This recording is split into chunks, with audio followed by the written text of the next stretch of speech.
The Cambridge 5 is the first of the optional cards that are included with the game Twilight Struggle.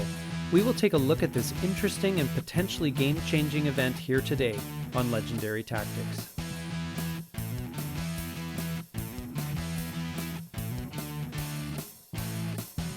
The Cambridge 5 represents the spy ring that made it to fairly high levels of government in Britain. The event reflects the information that those spies might have sent to the USSR. In game terms, this event card gives the Soviets information about which scoring cards the US is holding, which can be very useful information indeed. Let's take a closer look at this card now. First of all, the event. The Cambridge 5 is a Soviet 2-op early war event card. Triggering the event forces the US to expose all scoring cards in their hand. Then, the USSR player may add one influence in any single region named on one of those scoring cards of their choice. This card cannot be played as an event in the late war. Please note that if the US holds multiple scoring cards, the USSR can only pick one of the regions in which to play that influence. For the Soviet player, this is an okay event card. It is best used as a headline before the US has a chance to play their scoring cards, but the event effects will be random.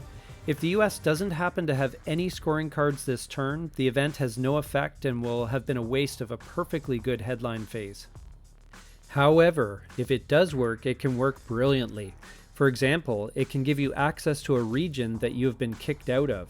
Or it can give you an influence point that can be parlayed with your first action round play into flipping a battleground in a region that you know will be scored this turn. Sometimes you will know for sure that the US has a scoring card.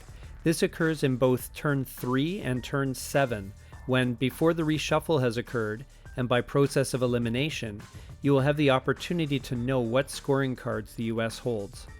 You could also try headlining it on turn 6 when a lot of the cards have already gone past, but the game is not yet at the turn 7 reshuffle. If there haven't been a lot of scoring cards yet, your odds are pretty good that the US will be holding at least one of them. Also, it goes without saying that if all the scoring cards are sitting on the discard pile, don't play this card for the event and take the ops instead. For the US, this is an event that is easily mitigated. Just make sure that there are no scoring cards in hand when you play it. Even better, play it in your last action round. This is done so the Soviet player doesn't get the small nugget of information that you don't have any scoring cards left in hand, which might be somewhat useful to them. In summary, for the USSR, this card is a decent little event, generally best used as a headline in turns 3 and 7, when you can be certain it will have a positive effect. See if you can make that one influence count and use it as part of an effort to flip a battleground country in a region that is about to be scored. For the US player, if you have the Cambridge 5 card in hand, play it after you have played all of your scoring cards, preferably in your last action round. But even if you play it any earlier than that, at worst, the event only gives a marginal amount of information to your opponent. This has been our analysis of the Cambridge 5 event card in the game Twilight Struggle. If you got some value from this video, and we hope you did, please take a moment to like, comment, and subscribe down below. Thank you so much for watching. This is Legendary Tactics.